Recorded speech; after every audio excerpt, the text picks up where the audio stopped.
Hey Mia, what's up? Oh my gosh, Adam, you will not believe. My mom literally just told me to delete all social media. She says that it's ruining my sense of community engagement. Like, I think she thinks Instagram is like the worst thing ever. Yikes, that's straight out of Turkle's playbook. What are you talking about? Who's Turtle? Oh, you're in for a treat. Let's meet up right now. Her name is Sherry Turkle, not Turtle. Pretty much, in her book, Alone Together, Turkle argues that technology gives us connection without intimacy. She says that we start choosing controlled digital interactions instead of the messy, unpredictable stuff that happens in real conversations. So she'd say my mom is right.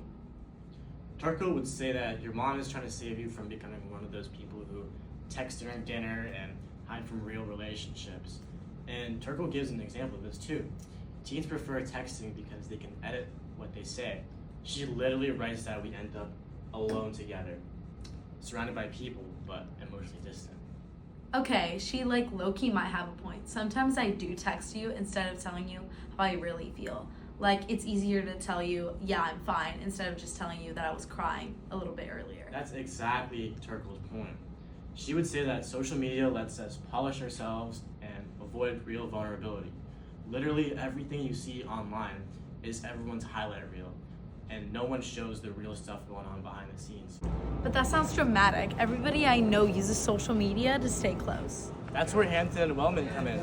In their book, Lost and Save Again, they argue that all this fear is moral panic, not reality. Like in the 50s when people thought rock music was gonna ruin their kids. Exactly. They say every new technology gets blamed for destroying community, but the evidence doesn't support it. They even mention how people used to panic about telephones breaking families apart, and now phones are literally symbols of human connection. So deleting Instagram isn't gonna make me more social as a result, right? Right. They argue that community isn't dying necessarily, it's just networked differently. For example, research shows that people actually maintain more social ties online, not fewer. Online tools help us keep weak ties alive. Yes, me and my high school friends talk all the time, even though we go to different schools. Like me and my friend Alyssa, we FaceTime every single week, and we send each other TikToks that remind us of each other. So Hampton and Wellman are like, chill. Tech isn't killing community. People just like to freak out. Basically, it sounds like your mom would totally be part of that panic crowd that Hampton and Wellman talk about. Okay, so that low-key explains community, but I remember this dude Clark talking about something bigger. I low-key forgot what he was about. Can you explain what he says? Oh, you're talking about Andy Clark. Yeah, that guy's on a whole different planet, in a good way.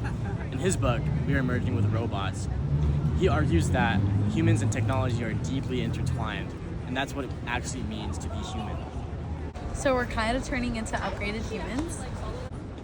Like, yeah, Clark argues that humans and technology are merging into what he calls human-technology hybrids. He gives examples of how our cognitive processes already extend into our devices, like how people with memory issues use phones to store reminders, events, medication times, stuff like that. It's not just a tool, it becomes part of their memory system. Wait, so the phone literally becomes part of the mind? Exactly. And Clark says this isn't scary.